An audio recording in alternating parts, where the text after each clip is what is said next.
use. Okay, let's see what else we got. If let's say that you wanted to machine this and then you wanted to take it and use the stock model for another part. Okay, so what you can do is let's go ahead and simulate this. Let's turn off, the stock off. Okay, let's go ahead and simulate this real quick.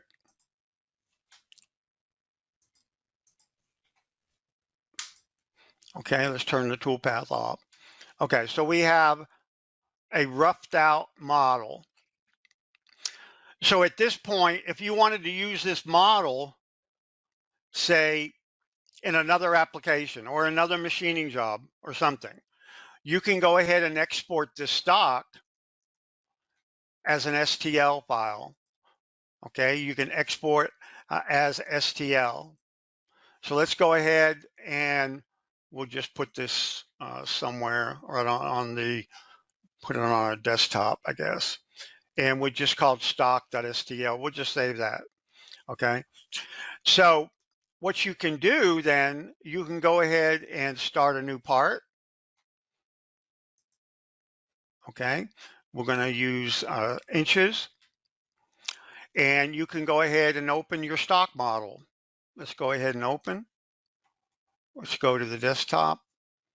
Let's go to all operations. All part types or file types, and we're going to open the stock. It's based on inches.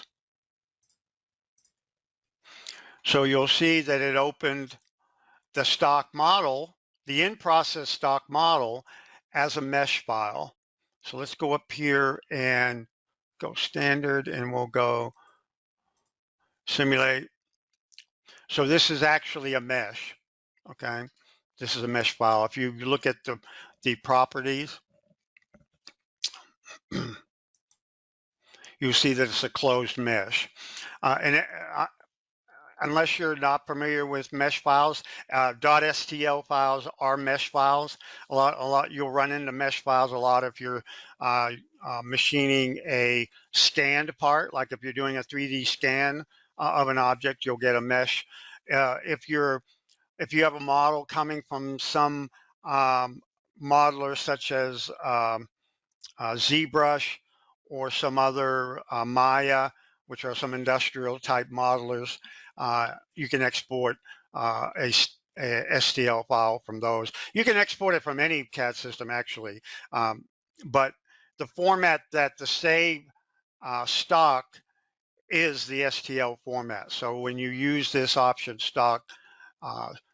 export stock as STL, it's exporting it as a mesh, a closed mesh. Okay.